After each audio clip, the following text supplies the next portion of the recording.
Assalamualaikum warahmatullahi wabarakatuh. Terima kasih sudah join lagi di pertemuan kita mengenai pengolahan citra digital. Nah, di sini adalah bagian pertama di mana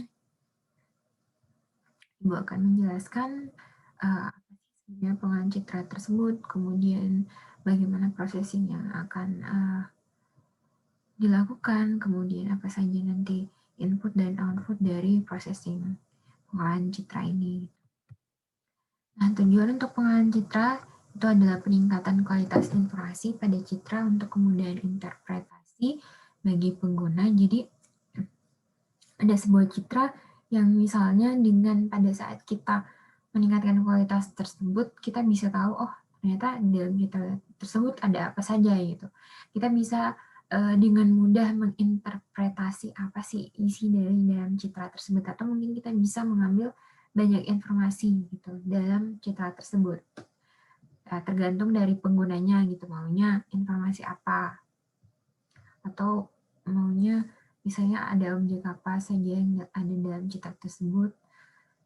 Mungkin yang sebelumnya tanpa enhancement itu tidak terlihat, tetapi pada saat terjadi peningkatan kualitas, maka sudah mulai terlihat, maka kita tahu bahwa oh ternyata mungkin citra ini adalah berisi gambar-gambar ini gitu dan sebagainya, atau mungkin bisa mengetahui apakah mungkin citra ini ada citra asing atau bukan. Kemudian pengolahan citra itu juga untuk kemudahan penyimpanan, transmisi, dan representasi bagi peralatan perception. Pengolahan citra digital merupakan proses yang bertujuan untuk memanipulasi dan menganalisis citra dengan bantuan komputer. Ada dua prinsip dari aplikasi pengolahan citra digital, yaitu peningkatan informasi untuk interpretasi manusia, dan pengolahan data citra untuk penyimpanan, transmisi, representasi bagi perception. Jadi kita butuh juga untuk menyimpan ya citra tersebut, karena mungkin dulunya orang kayak menyimpan citra itu hanya lewat lukisan saja, tapi zaman sekarang mereka bisa loh menyimpan data citra tersebut menjadi sebuah data digital yang bisa disimpan di dalam komputer atau alat penyimpanan lainnya, di mana ini bisa kita manfaat ke depannya gitu. Yang mungkin nanti kita mau interpretasikan isinya ataupun kita hanya simpan sebagai koleksi, itu tergantung dari mau dari penggunanya. Karena sebenarnya dari citra itu banyak sekali yang bisa kita ambil informasi di dalamnya. Kalau misalnya seperti lukisan, mungkin kita bisa tahu, oh sejarah orang seperti dulu seperti apa, kemudian mungkin seperti apa sih orang dulu yang pakai untuk bisa melukis itu seperti apa, alat yang mereka pakai, atau misalnya bahan yang mereka pakai itu apa. Kita bisa tahu kemajuan dari teknologi pada zaman itu dengan hanya melihat lukisan saja gitu. Nah, di sini apalagi kalau misalnya kita bisa simpan citra tersebut dan kita dapat bantuan dari komputer untuk bisa menganalisis citra tersebut, maka banyak hal yang bisa kita dapatkan informasi dari citra itu.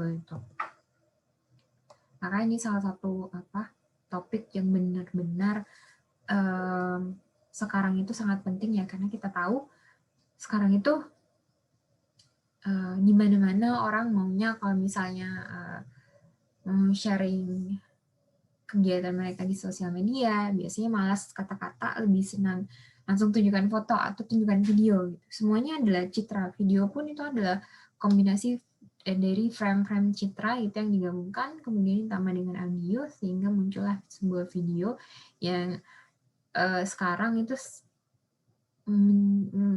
menjadi sesuatu yang sangat digandrungi oleh generasi muda gitu. Dan berarti ya kalau misalnya pada saat suatu objek menjadi sangat digemari oleh banyak masyarakat, maka itu adalah satu ranah atau tempat buat kita untuk bisa melakukan penelitian sebanyak mungkin gitu. Berarti banyak sih yang bisa kita kembangkan, banyak yang bisa kita teliti untuk perkembangan ke depannya gitu. Karena bisa saja dari gambar itu bisa membantu banyak hal gitu buat ke depannya. Kayak misalnya akhirnya memanfaatkan CCTV nantinya untuk bisa misalnya menjaga rumah gitu. Jadi kita bisa menjaga rumah dari tempat kita pergi dari jarak jauh gitu. Atau misalnya kita ingin mengetahui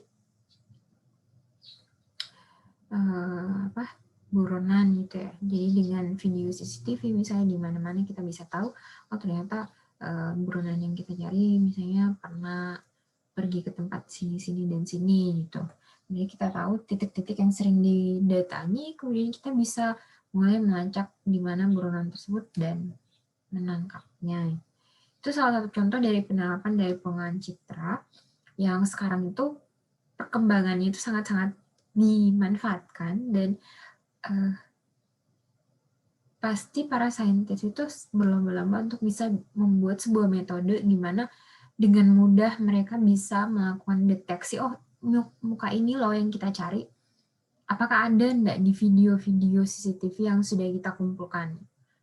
Nah, gimana cara mematchkan gambar yang kita punya dengan seluruh frame-frame yang ada dalam video CCTV tersebut. Kemudian dari frame tersebut kita bisa dapatkan bahwa oh ternyata ada loh dengan wajah yang mirip dengan yang kita punya. Kita bisa tahu bahwa oh orang ini ada di sini gitu. Orang ini pernah di sini seperti itu. Jadi banyak sekali manfaatnya. Sejarah pengolahan citra, minat pada bidang pengolahan citra secara digital atau digital image processing tercatat dimulai awal tahun 1921. Sejak itulah berbagai jenis aplikasi mulai dikembangkan yang secara umum dapat dikelompokkan dalam 2 jenis. Itu adalah memperbaiki kualitas suatu gambar yang tadi sudah dijelaskan sehingga dapat diinterpretasikan, kemudian kita dapat mengolah informasi dalam objek tersebut atau gambar tersebut untuk pengenalan objek secara otomatis oleh suatu mesin. Jadi tadi yang dimanfaatkan untuk bisa mengenali orang lain seperti itu atau bisa mengenali objek tertentu gitu. Jadi secara otomatis oh kita tahu ini loh yang kalian cari, misalnya kita cari gambar bola gitu. Jadi secara otomatis alat sensor kita itu langsung bisa mengetahui gitu. Oh ini ada bola. Seperti kalau di kamera zaman sekarang itu mereka sudah kameranya sudah bisa mengenali oh di mana wajah kita gitu. Pada saat sudah direkognisi atau sudah dideteksi di mana wajah manusia, maka langsung difokuskan di wajah tersebut gitu. Nah, di situ salah satu contoh dari implementasi pengolahan citra digital. Area penggunaan pengolahan citra digital saat ini hampir tidak ada area yang langkah teknisnya tidak dipengaruhi oleh pengolahan citra digital. Area aplikasi pengolahan citra digital ada bermacam-macam. Salah satu cara yang paling mudah untuk mengembangkan pemahaman dasar tingkat aplikasi pengolahan citra digital adalah dengan mengklasifikasikan citra menurut sumbernya, misalnya visual, X-ray, dan sebagainya. Jadi banyak hal yang sebenarnya kita bisa cara kita bisa mengklasifikasi citra biasanya dari bentuk citranya tersebut, apakah diambil dari X-ray atau visual atau mungkin citra yang diambil dari kamera dan sebagainya. Kemudian ada beberapa contoh aplikasi bidang ini di berbagai disiplin ilmu, yaitu ada bidang kedokteran, ada industri, ada perdagangan, militer serta bidang biologi. Di sini contoh aplikasi dengan radiasi X-ray. Jumlah radiasi X-ray yang terdeteksi dapat menggambarkan kondisi objek pada bagian dalam tubuh ini. Buat dilihat gambar paling kiri atas, itu adalah contoh X-ray dari dada manusia. Jadi bisa kita lihat tulang rusuknya ada, kemudian jantungnya ada, gitu, paru-parunya. Jadi ini adalah semua contoh dari gambar X-ray. Yang bagian B ini aortic angiogram. Ini apa ya? Gambar sesuatu. Apakah tumbuhan atau mungkin sel-sel. Kemudian yang gambar C itu adalah sirkuit, head circuit. Ya, apa ini? Oh, yang di bawah ini, yang ini sirkuit board. Kemudian yang ini adalah gambar X-ray dari kepala. Oh, ini CT scan dari kepala, kemudian yang kanan ini sinus loop. Jadi ini adalah semua hasil sensor, hasil pengambilan gambar dari alat sensor. Contoh aplikasi pada dunia kedokteran dan industri seperti gambar di samping, sensor untuk aplikasi dengan X-ray ini termasuk sensor aktif, memiliki sumber energi sendiri dan bukan sensor pasif, mengandalkan energi matahari atau energi lainnya. Jadi biasanya cara sensor itu bekerja adalah di mana pada saat benda itu padat, maka biasanya sensornya itu akan tertumpuk di situ. Jadi pada saat tertumpuk di situ, maka pancaran-pancaran sinar dari matahari itu akan semakin terang gitu. Maka semakin terang, maka bisa dilihat bahwa sensornya bisa menangkap bahwa yang lebih terang itu adalah daerah yang padat, sedangkan yang gelap, karena gelap berarti dia itu tidak padat, seperti seperti bisa dilihat di sini yang rongga-rongga dada itu tidak padat, di mana tulang lebih padat, maka cahaya matahari itu akan terpantul gitu ya.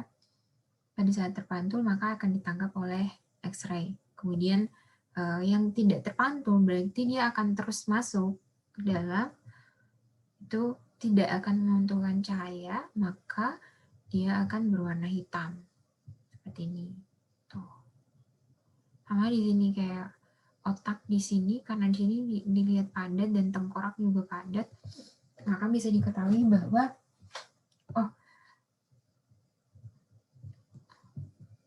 di sini otaknya, kemudian di sini karena di bagian hidung ke bawah itu tidak terlalu itu ya, atau bisa dibilang tidak ada benda objek yang padat di situ sehingga cahaya tidak bertumpuk. Pada saat cahaya tidak bertumpuk, maka sensor tidak akan bisa menangkap cahaya tersebut dan yang akan tampil adalah warna hitam. Seperti itu. Kemudian ini adalah aplikasi remote sensing, pengambilan citra oleh satelit NOAA dengan infrared. Contoh aplikasi sederhananya adalah menghitung konsumsi energi listrik di berbagai kota. Contoh aplikasi gelombang dan infrared untuk cuaca. Jadi yang kanan atas ini kita bisa lihat, dari sini kita bisa mengetahui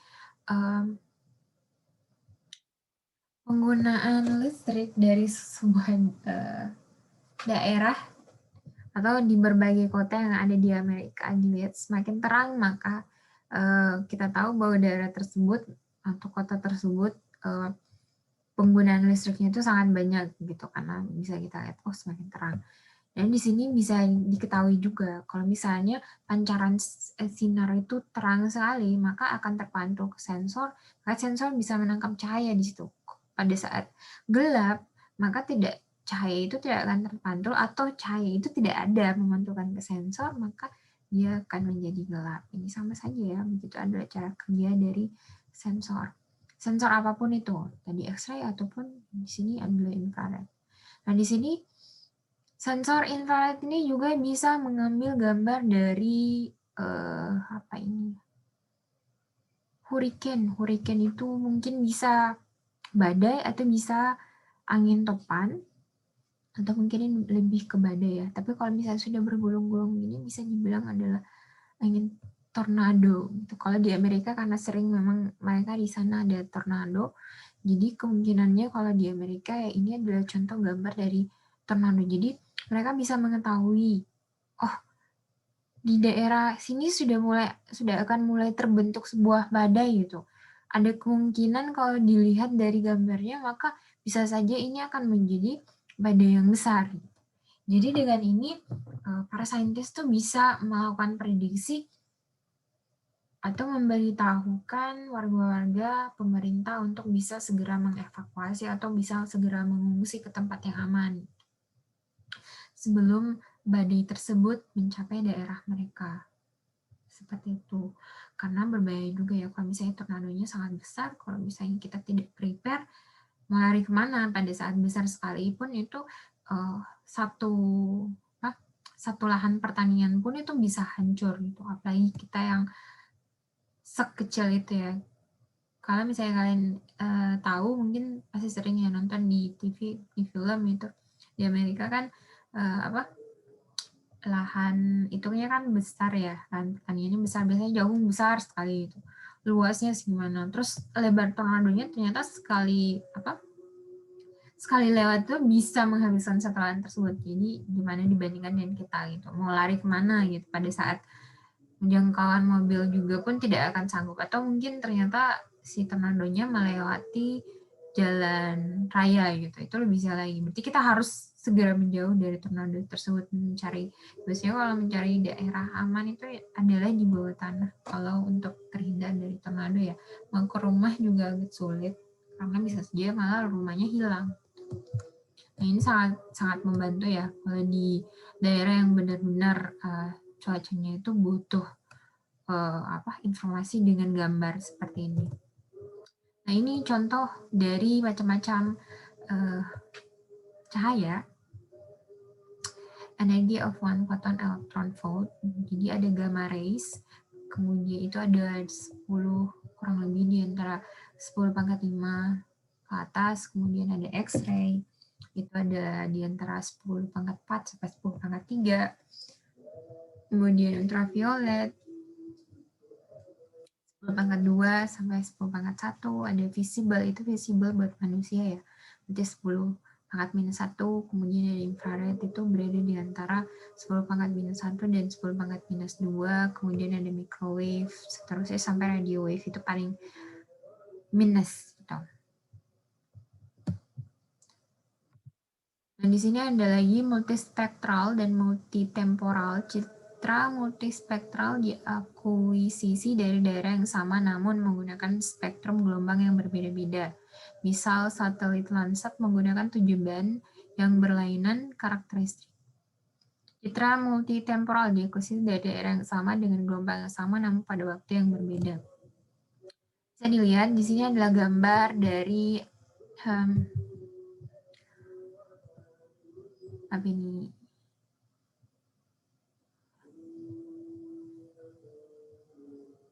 image of Washington DC area. Jadi daerah dari Washington DC. The numbers refer to the thematic bands in table 1.1. Tabelnya nggak kelihatan ya. Jadi image courtesy NASA. Jadi sebenarnya ini adalah gambar yang sama, tetapi dia menggunakan 7 band yang berlainan dari karakteristik citra multispektralnya itu. Jadi gelombang yang berbeda-beda, 7 band. Jadi biasanya kalau ada, nanti mungkin Ibu akan tunjukkan. Jadi ada sebuah grafik, jadi mungkin grafik yang level 1 dulu kita pakai, kemudian ternyata gambarnya seperti ini, level 2 seperti ini, 3 seperti ini kelihatannya, kemudian 4, 5, dan seterusnya. Itu semakin berbeda-beda. Jadi kita mau informasi seperti apa sih gitu. Apakah kita hanya mau mengambil daerah sungainya saja, maka akan kelihatannya seperti ini. Apakah kita mau ambil dengan hutan-hutannya, maka kita bisa ambil yang band satunya. Band satunya terlihat semua gitu. Seperti itu. Jadi banyak informasi yang bisa kita ambil dengan contoh citra multispektral ini. Kemudian ini ada some example of manufacture good often check using digital image processing. Jadi ini adalah contoh dari hasil produksi dari sebuah pabrik. Biasanya good manufacture itu pakai mesin ya, dimana mereka pengen mendeteksi sih hasil produksi mereka apa kualitasnya bagus sesuai dengan yang mereka inginkan atau tidak. Jadi contoh gambar yang satu yang kiri ini ada circuit board controller, yang kanan itu ada tablet obat ya, atau package pills. Kemudian yang C ini ada botol, bisa ketahuan oh ada yang sesuai penuhnya, tapi ada yang ternyata tidak sesuai gitu. Kemudian yang bagian E itu ada yang ini sereal, kemudian yang ini bubble pada sebuah plastik yang bening, kemudian ini adalah image of intraocular pada implan. Kemudian ada gambar lagi, yang pertama ini ada fingerprint banyak sekali manfaatnya, kita bisa pakai untuk keamanan, misalnya mau akses komputernya kita. Kalau misalnya komputernya itu ada fingerprint-nya, atau sekarang yang banyak dipakai, yang banyak dipunyai itu adalah smartphone ya, smartphone yang ada fingerprint-nya itu juga. Kemudian di sini ada uang, paper currency, kemudian ada an automatic license plate reading. Jadi misalnya kita mau parkir ya, contoh mau parkir, kayak biasanya ada parkiran itu yang ada kameranya di depan. Biasanya itu adalah mengcapture DN kita gitu. Plat kita gitu, bukan DN-nya. Plat kita, nomor plat kita, kemudian bisa ketahuan sih, oh mobil dengan plat ini sudah pernah masuk gitu. Dan keluarnya juga pun dideteksi. Kemudian yang di automatic plate sama juga ya. Kemudian di sini panah menunjukkan lokasi ditemukan minyak. Jadi ini adalah gambar seismic model dari tanah ya, atau dalam tanah gitu. Jadi dalam tanah ini dilihat soilnya, ini apa ya, tekstur dari soil di dalam tanah, kemudian di dalam tanah ini ditunjukkan bahwa ini adalah tempat di mana letak minyak atau gas itu berada gitu. Lokasi dapat dikenal berdasarkan perubahan densitas. Jadi perubahan densitas tiba-tiba kok yang biasa-biasa, kok tiba-tiba berubah, maka di situ dianggap bahwa di situ ada minyak gitu. Jadi sebenarnya mungkin dari ya, mereka sudah mengetahui mana ciri-ciri kalau sebuah soil itu terkandung minyak gitu. Jadi dari gambar tersebut mereka hanya perlu capture saja gambarnya, kemudian mereka teliti apakah di situ sesuai dengan hasil analisis mereka, di situ ada minyak atau tidak. Pada saat benar-benar, maka mungkin mereka akan membangun sebuah perusahaan di sana untuk bisa mengambil minyak atau gas itu di situ gitu. Kemudian ini adalah gambar dari bayi. Kemudian dua juga adalah gambar dari bayi juga, ini gambar ultrasound.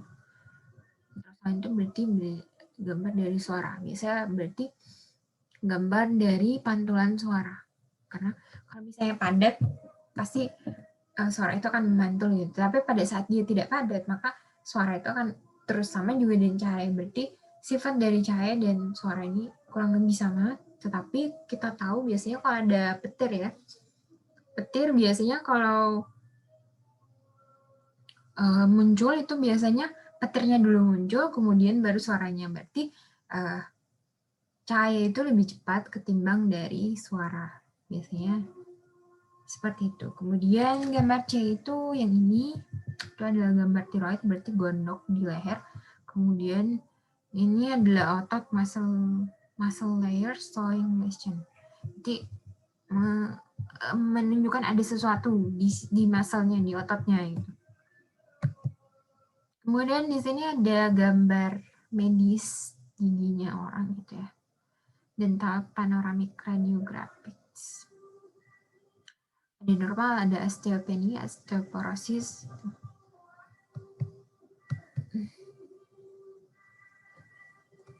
Rahang bawah kiri dan kanan setiap area mental foramen. Di sini bisa dilihat terjadi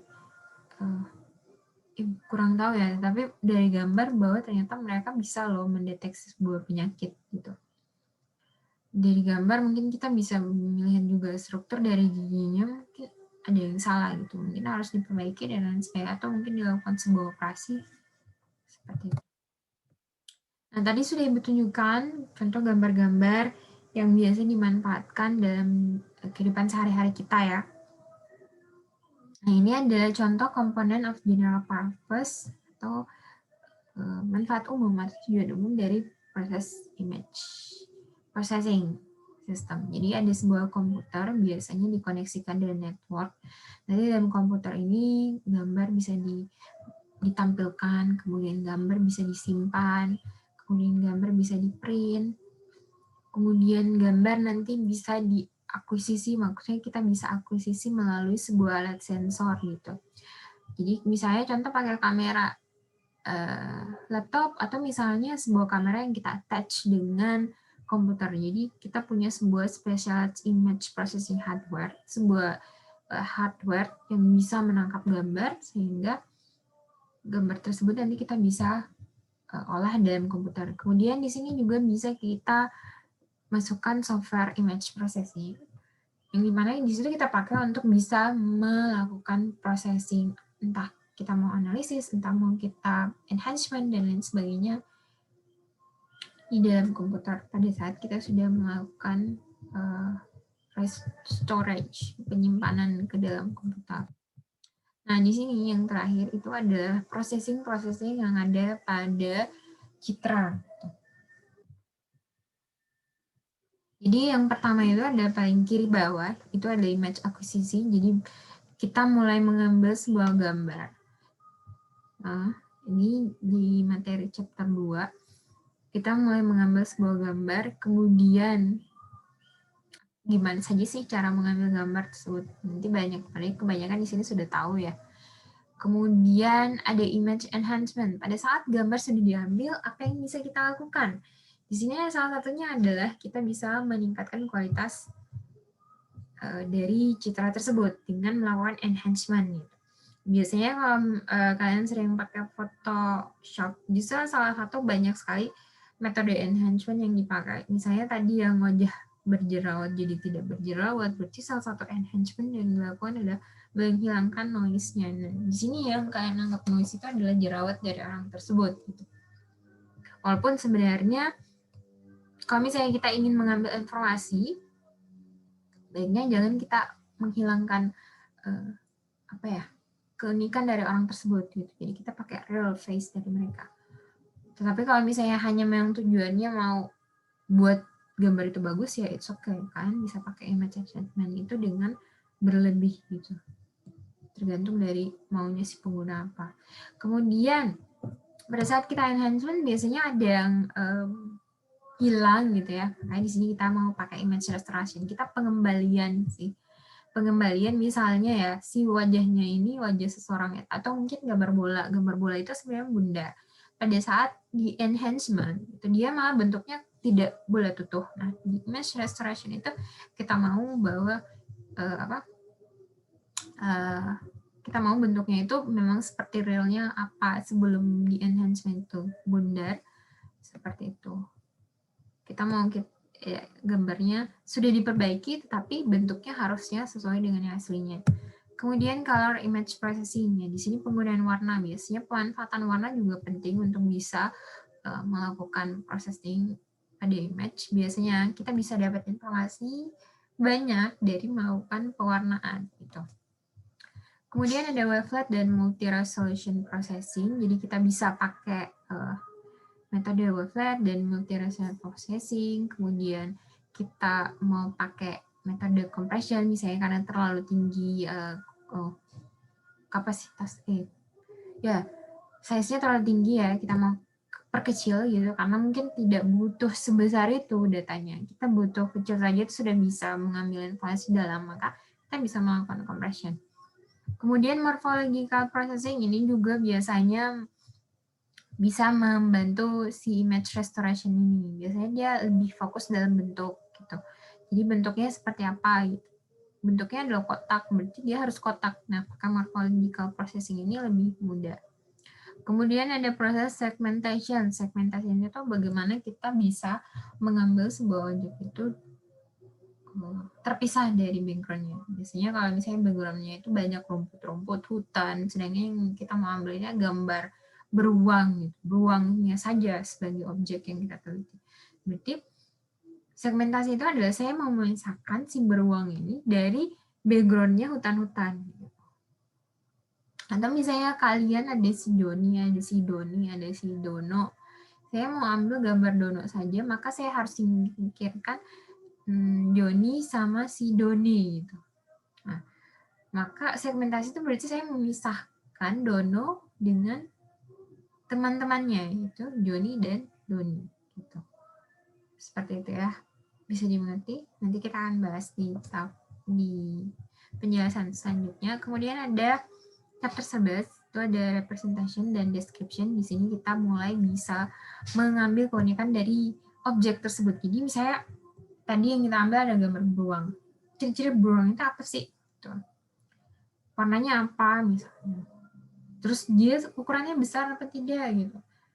Kemudian matanya bagaimana dan lain sebagainya. Nah, dari keunikan tersebut disuruh kita pakai untuk bisa melakukan processing yang terakhir itu adalah object recognition. Object recognition adalah kita mulai mengambil keunikan dari objek yang satu, kemudian membandingkannya dengan data asli dari objek yang ingin kita teliti. Itu misalnya, saya sudah punya contoh data dari beruang, kemudian saya ambil lagi sebuah citra dengan di dalamnya ada beruang juga. Saya matchingkan apakah mesin saya bisa mengenali bahwa itu adalah dua-duanya beruang atau tidak.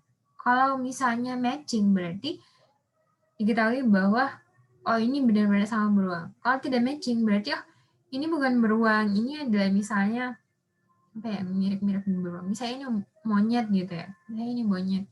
Memang dia berbulu dan besar, tapi itu bukan beruang gitu. Karena bisa saja ciri mereka sama, tetapi tidak semuanya sama. Kalau misalnya memang benar-benar sama, maka seharusnya mereka dekat, kemiripannya dekat, maka dianggap itu adalah kita kenali bahwa itu adalah objek yang sama. Baik, sampai sini dulu kuliah kita hari ini. Terima kasih. Kita lanjut. Tadi sudah Ibu jelaskan pengantar siapa saja citra, untuk apa itu citra, kemudian macam-macam kita manfaatkan dalam kehidupan sehari-hari seperti apa. Setelah itu tahapan dalam citra apa saja yang nanti ke depannya kita akan melewati semua ini ya. Semua ini untuk akhirnya kita mau itu akhirnya adalah kita bisa merekognisi sebuah objek gitu. Baik, untuk bisa tahu harap tetap tonton terus video Ibu. Di video selanjutnya akan kita jelaskan bagaimana tahapan dari image acquisition dan mulai ke image management. Terima kasih. Sekian dulu. Wassalamualaikum warahmatullahi wabarakatuh.